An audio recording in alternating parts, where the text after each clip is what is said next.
সমাজের লোকজন এখন ভক্তির অর্থ বানিয়ে দিয়েছে অন্ধভক্তি।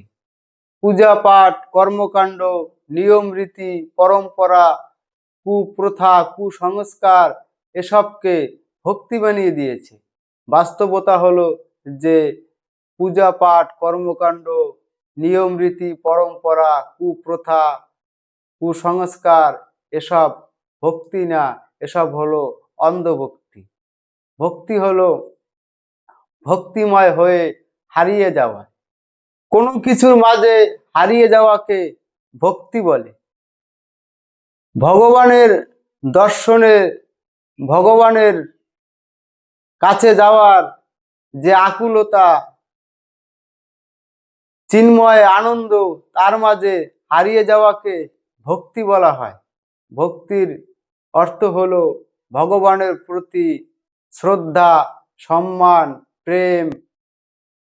তো ভগবানের দর্শন পাওয়ার জন্য, ভগবানকে কাছে পাওয়ার জন্য যে লালাহিত, যে আকুলতা মনে জাগে, তাকে ভক্তি বলা হয়। তো সেই ভক্তির মধ্য দিয়ে সেই ব্রহ্ম সত্য জ্ঞানকে অর্জন করা যায়, আত্মজ্ঞানকে অর্জন করা যায়। যখনই তুমি ব্রহ্ম সত্য জ্ঞানকে অর্জন করবে, আত্মজ্ঞানকে অর্জন করবে, তখনই তুমি ভগবানের দর্শন করতে পারবে, ভগবানকে কাছে পাবে। ভগবানের দর্শন মানে ভগবানকে কাছে পাওয়া হলো সে ব্রহ্ম সত্য জ্ঞানকে জানা, সে আত্মজ্ঞানকে জানা। তা তখনই সম্ভব যখন তোমার চেতনার জাগরণ হবে, তোমার চেতনা যখন চিন্ময় আনন্দে সে ব্রহ্ম সত্য জ্ঞানকে জানতে পারবে, তাকে ভক্তি বলে। তো ভক্তির মধ্যে লীন হয়ে যায় ধ্যানের মধ্য দিয়ে, আর সেই ধ্যানের মধ্য দিয়েই সেই আত্মজ্ঞানকে, সেই ব্রহ্ম সত্য জ্ঞানকে জানা সম্ভব। তার জন্য ভক্তি, ধ্যান এবং জ্ঞানের প্রয়োজন, যা দিয়ে তুমি সেই ব্রহ্ম সত্য জ্ঞানকে অর্জন করতে পারবে, সেই আত্মজ্ঞানকে জানতে পারবে, তাকে ভক্তি বলে। ভগবানের দর্শনের জন্য, ভগবানকে কাছে পাওয়ার জন্য তোমার মনে যে আকুলতা জাগে, সেই আকুলতার মধ্যে তুমি আর অন্য কিছু ভাবতেই পারো না। এই সংসার, এই জগৎ, তোমার পরিবার, এই সংসারের লোভ, লালসা, অহংকার, হিংসা, রাগ, ক্রোধ, চাওয়া পাওয়া, এসব থেকে যখন তুমি মুক্ত হয়ে যাও, এসব তোমাকে ছুতে পারে না, তুমি যখন ভগবানের দর্শনে লালাহিত হয়ে যাও, তাকে ভক্তি বলে। আর এই লোভ, লালসা, অহংকার, চাওয়া পাওয়া, হিংসা, ক্রোধ, রাগ থেকে মুক্তি পাওয়ার একটাই উপায়, সে হলো ভক্তি। সেই ভক্তি ধ্যানের মধ্য দিয়ে করা হয়, আর সেই ধ্যানের মধ্য দিয়েই সেই আত্মজ্ঞানকে জানা সম্ভব। আর এই আত্মজ্ঞান দিয়েই তুমি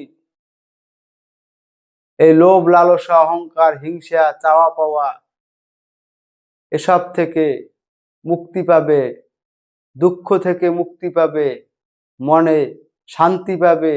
মনের শান্তি, সেই চিন্ময় আনন্দ, ভগবানের দর্শন, সে ব্রহ্ম সত্য জ্ঞান। তো তার জন্য আত্মজ্ঞানের প্রয়োজন। সে আত্মজ্ঞানের জন্য ধ্যান, ভক্তি এবং জ্ঞানের প্রয়োজন, তাকে ভক্তি বলা হয়। আর ভক্তির নামে তুমি যে নানান ধরনের কর্মকাণ্ড, নিয়ম রীতি, পূজা পাঠ, পরম্পরা, প্রথা ব্যবস্থা করছো, তা হলো অন্ধভক্তি। ঢাকঢোল পিটাচ্ছ, চিৎকার করে ভগবানকে ডাকছো, বাদ্য যন্ত্র বাজাচ্ছ, ভগবানের পূজা পাঠ করার জন্য নানান ধরনের নিয়ম রীতি পালন করছো, যার কোনো মানে নেই।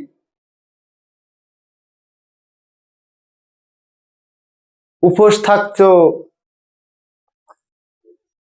আরো কত কি করছো। সমাজের লোকজন যা করছে এসব হলো অন্ধভক্তি, অন্ধবিশ্বাস। এর ভিতরে ক্ষুদ্রতম ভক্তি নেই। ভগবানের ভক্তি করার আগে সেই ভক্তির মূল্যটা কি, ভক্তির অর্থ কি তা তো জানো, তারপরে ভগবানের ভক্তি করো।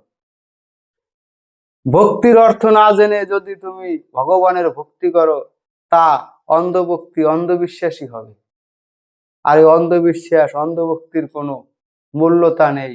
এসব ভক্তি না, এসব সনাতন ধর্মের অংশ না। এ হলো এই সমাজের লোকজনের এক বানানো সামাজিক ব্যবস্থা, নিয়ম রীতি, কর্মকাণ্ড। এর সাথে ভক্তির কোনো সম্পর্ক নেই। আর এই সমাজের নিয়ম রীতি, কর্মকাণ্ড, পরম্পরা, প্রথা, এসবকে ভক্তি বলে না। এসব হলো অন্ধভক্তি, অন্ধবিশ্বাস। ভক্তি মানে ভগবানকে কাছে পাওয়ার যে লালাহিত ইচ্ছা, ভগবানের দর্শন করার যে ইচ্ছা, ভগবানের দর্শন পাওয়ার জন্য ভক্তিময় হয়ে ভগবানের ভক্তিতে হারিয়ে যাওয়া, তাকে ভক্তি বলে। তো সেই ভক্তির ধ্যানের মধ্য দিয়ে সেই আত্মজ্ঞানকে অর্জন করাই হলো ভক্তি। ভক্তির অর্থ হলো সেই আত্মজ্ঞান, সে ব্রহ্ম সত্যকে জানা। তা সম্ভব ধ্যান ও জ্ঞানের মধ্য দিয়ে। তো অন্ধভক্তি, অন্ধবিশ্বাস নয়, সত্যিকার অর্থে ভগবানের প্রতি ভক্তি করো, ভক্তি রাখো, তাই হবে ভগবানের প্রতি ভক্তি করা। আজকের ভিডিও এ পর্যন্তই। নমস্কার।